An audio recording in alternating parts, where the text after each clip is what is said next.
തിരുവനന്തപുരത്തെ പുരാതനവും അപൂർവങ്ങളിൽ അപൂർവമായ ഒരു ക്ഷേത്രത്തിലേക്കാണ് ധർമ്മക്ഷേത്രയുടെ ഇന്നത്തെ പ്രദർശനം. സരസ്വതി ദേവിയുടെ ക്ഷേത്രമാണ്. വളരെ അപൂർവമായി മാത്രമേ സരസ്വതി ദേവിയുടെ ക്ഷേത്രങ്ങൾ നമ്മുടെ തിരുവനന്തപുരത്തുള്ളൂ. തിരുവനന്തപുരത്തെ ഏറ്റവും വലിയ സരസ്വതി ക്ഷേത്രത്തിലേക്കാണ് ഈ നവരാത്രി കാലത്ത് ധർമ്മക്ഷേത്രയുടെ പ്രദർശനം. ഇത് തിരുവനന്തപുരത്തെ വട്ടിയൂർക്കാവ് ഭാഗത്താണ് ഈ സരസ്വതി ക്ഷേത്രം. ബാല സരസ്വതി ദേവിയാണ് ഇവിടുത്തെ പ്രതിഷ്ഠ. വട്ടിയൂർക്കാവിനും കാഞ്ഞിരപ്പാറയ്ക്കും ഇടയ്ക്ക് ഉള്ള ഭാഗമാണ് ഇവിടെ ക്ഷേത്രത്തിലേക്കുള്ള ആർച്ച് ബോർഡ് കാണാം. ക്ഷേത്രം പ്രധാന വീതിയിൽ നിന്നും പ്രധാന റോഡിൽ നിന്നും ഉള്ളിലേക്കാണ്. വട്ടിയൂർക്കാവ് ജംഗ്ഷനിൽ തന്നെ ക്ഷേത്രത്തിലേക്കുള്ള ആർച്ച്, ഉത്സവത്തിൻ്റെ ആർച്ച് ഇപ്പോൾ വച്ചിട്ടുണ്ട്. ഈ ഭാഗത്ത് കാണുന്ന ഈ ആർച്ചിനുള്ളിലൂടെ നേരെ കടന്നാൽ എത്തുന്നത് ക്ഷേത്രത്തിലാണ്. ഈ റോഡ് വട്ടിയൂർക്കാവ് ഭാഗത്ത് നിന്ന് തിരിയുന്ന ഈ റോഡ് PTP നഗർ ഭാഗത്തേക്കാണ് പോകുന്നത്. ഇട റോഡാണ്, വളരെ ചെറിയ റോഡാണ്. ഇതിനുള്ളിലാണ് ക്ഷേത്രം സ്ഥിതി ചെയ്യുന്നത്. ഇത് ക്ഷേത്രത്തിലേക്ക് തിരിയുന്നതിനുള്ള ബോർഡാണ്. കുറച്ചുള്ളിൽ പോകുമ്പോൾ ഇത്ര ഒരു ബോർഡ് കാണാം. അതുവഴി നേരെ നമ്മൾ എത്തിച്ചേരുന്നത് ക്ഷേത്രത്തിൻ്റെ മുന്നിലാണ്. വളരെ മനോഹരമായ ക്ഷേത്രമാണ്, അതിപുരാതനമായ ക്ഷേത്രമാണ്, ചെറിയ ഒരു ക്ഷേത്രമാണ്. പക്ഷേ ഈ ക്ഷേത്രത്തിനകത്തേക്ക് കടന്നാൽ വളരെ അത്ഭുതകരമായിട്ട് നമുക്ക് കാണാൻ കഴിയുന്നത് ഈ ചുറ്റും കാവാണ്. പുറത്ത് കാണുന്നത് പോലെയല്ല, പുറമേ മുൻഭാഗത്തെ കാണുന്നത് പോലെയല്ല, ചുറ്റും കാവുകളാൽ ചുറ്റപ്പെട്ട ഒരു ക്ഷേത്രമാണ്. അതായത് ആവാസ വ്യവസ്ഥയ്ക്ക് ഒരു കോട്ടവും വരാത്ത തരത്തിലാണ് ഇതിൻ്റെ പുറത്തെ ഈ കാവിൻ്റെ ഒരു ഭംഗി നമുക്ക് കാണാൻ കഴിയുന്നത്.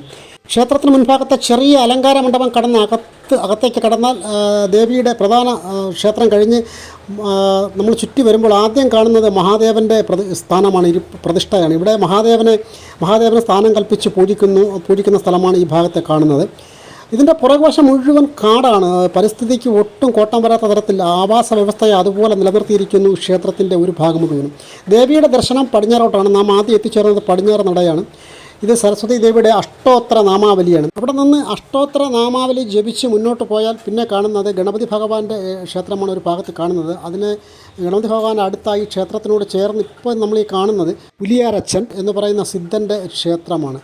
ദേവിയെ ഇവിടെ താപശക്തിയാൽ കുടിയിരുത്തിയത് ഈ സിദ്ധനാണ്. ഇത് കാവാണ്. ക്ഷേത്രത്തിനോട് ചേർന്ന് പ്രത്യേകം കോമ്പൗണ്ടാക്കി കാവ് തിരിച്ചിരിക്കുന്നു. കാവിൽ ആയില്യത്തിന് മാത്രമാണ് ഇവിടെ പൂജ ഉള്ളത്. അല്ലാത്ത ദിവസങ്ങളിൽ കാവിൽ പൂജയില്ല. തമ്പുരാൻ്റെ സ്ഥാനവും കാവിനുള്ളിലാണ്. കാവിൽ 6 മണിക്ക് ശേഷം, അതായത് സന്ധ്യ കഴിഞ്ഞാൽ കാവിനകത്തേക്ക് ആർക്കും പ്രവേശനമില്ല. അതുകൊണ്ട് കാവിലേക്ക് കടക്കുന്ന ഭാഗത്തെ ഗേറ്റ് അടച്ചിരിക്കുകയാണ്. ക്ഷേത്രത്തോട് ചേർന്ന് തന്നെയാണ്. ഇത് പുലിയാരച്ചൻ്റെ ക്ഷേത്രമാണ്. വളരെ തപശക്തിയാൽ ദേവി ഇവിടെ എത്തിച്ചത് പുലിയാരച്ചനാണ്. അതുകൊണ്ട് തന്നെ ക്ഷേത്രത്തിൽ വരുന്നവർ പുലിയാരച്ചൻ നന്നായിട്ടൊന്ന് വണങ്ങണം. കാരണം ക്ഷേത്രത്തിലെ തന്ത്രിയാണ് ക്ഷേത്രത്തിലെ പ്രധാന അച്ഛൻ്റെ സ്ഥാനം. ദേവിയുടെ അച്ഛൻ്റെ സ്ഥാനത്ത് തന്ത്രിയാണ് ഒരു ക്ഷേത്രം. അതുപോലെ തന്നെ പ്രാധാന്യമാണ് ക്ഷേത്രത്തിലെ പുലിയാരച്ചനും. കാരണം അദ്ദേഹമാണ് സിദ്ധനാണ്. ദേവിയെ തപശക്തിയാൽ പ്രതിഷ്ഠിച്ചത് അദ്ദേഹമാണ്. അത് കഴിഞ്ഞ് ഗണപതി അമ്പലത്തിൽ ഒന്ന് പ്രദക്ഷിണം ചെയ്ത് വീണ്ടും ക്ഷേത്രത്തിൻ്റെ മുൻഭാഗത്ത് നമുക്ക് എത്താൻ കഴിയുന്നു. ഇവിടെ ദേവിയുടെ ചിറപ്പാണ് മറ്റൊരു പ്രധാന വഴിപാട്. ചിറപ്പിന് തിനയിൽ തിരളിയുണ്ടാക്കി അത് പുലിയാരച്ചന് നേദിക്കുന്നു എന്ന ഒരു പ്രത്യേകതയുമുണ്ട്. ഇത് ക്ഷേത്രത്തിലെ വിദ്യാമണ്ഡപമാണ്. ഇവിടെ വളരെ മനോഹരമായി ബൊമ്മക്കൊലുവിൻ്റെ ഒരു വൻ ശേഖരം തന്നെ ഉണ്ട്. ബൊമ്മക്കൊലു അലങ്കരിച്ചിരിക്കുന്നു. കൂടുതലും ദേവിയുടെ പ്രതിഷ്ഠ തന്നെയാണ്. കൂടുതലും ദേവിയുടെ രൂപങ്ങൾ തന്നെയാണ് കൂടുതലായും കാണുന്നത്. വീണ ഏന്തിയതും കയ്യിൽ വീണാപാണിയായ ദേവിയും അതുപോലെ ദേവിയുടെ അനേക രൂപങ്ങൾ, പലതരത്തിലുള്ള രൂപങ്ങളും ഭാവങ്ങളും ഇവിടെ ഉണ്ട്.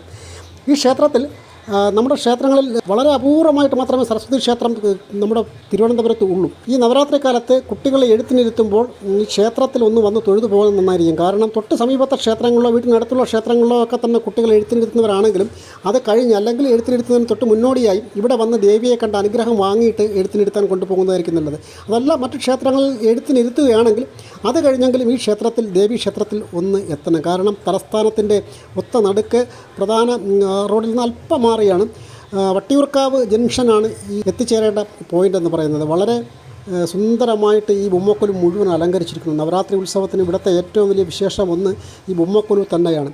ക്ഷേത്രത്തിൽ മുഴുക്കാപ്പും പൂജയുമാണ് പ്രധാനമായിട്ടുള്ള വിശേഷാൽ ചടങ്ങ്. പിന്നെ വിശേഷാൽ അങ്ക് ചാർത്തിയ ഒരു പൂജ.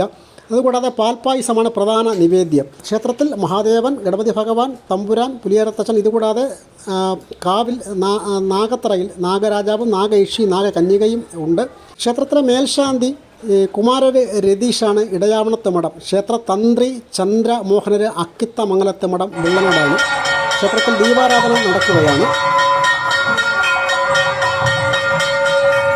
തീർച്ചയായിട്ടും കുട്ടികളെ എഴുത്തിനിരുത്തുന്നവർ പഠിക്കുന്ന കുട്ടികളാണെങ്കിൽ തീർച്ചയായിട്ടും ഈ ക്ഷേത്രത്തിൽ ഒന്ന് വരണം. കാരണം ദേവി ഈ അക്ഷര സ്വരൂപിണിയാണ് ദേവി, സകല കലാവല്ലഭ കൂടിയാണ് ദേവി. അതുകൊണ്ട് തന്നെ മറ്റ് കലാവാസന ഉള്ളവർ, അതായത് പാട്ടും അതുപോലെ തന്നെ നൃത്തം, ഇതിൻ്റെ എല്ലാം ദേവത ഈ ദേവി തന്നെയാണ്. ഈശ്വരി അമ്മൻ എന്നാണ് അറിയപ്പെടുന്ന ദേവി, ഈശ്വരി അമ്മൻ സരസ്വതി ദേവി. നമ്മുടെ തിരുവനന്തപുരത്ത് മറ്റ് വലിയ ക്ഷേത്രങ്ങളിൽ സരസ്വതി ക്ഷേത്രങ്ങളൊന്നും തന്നെ ഉള്ളതായിട്ട് അറിവില്ല. അതിനാൽ ഈ നവരാത്രി കാലത്ത് നവരാത്രി ഉത്സവം തീരുന്നതിന് മുന്നേ തന്നെ കഴിയുന്നത് എല്ലാവരും, പ്രത്യേകിച്ചും പഠിക്കുന്ന ഉള്ളവർ കുട്ടികളെയും കൊണ്ട് ഈ ക്ഷേത്രത്തിൽ വന്നൊന്ന് തൊഴിയിക്കണം. വളരെ വിശേഷമാണ് അത്. കൂടുതൽ പേരിലേക്ക് വാർത്ത എത്താനായി വാർത്ത ഷെയർ ചെയ്യുക. ഒപ്പം ഞങ്ങളുടെ യൂട്യൂബ് ചാനൽ സബ്സ്ക്രൈബ് ചെയ്യുക, പേജ് ഫോളോ ചെയ്യുക. എം ഹരീന്ദ്രൻ, ധർമ്മക്ഷേത്ര.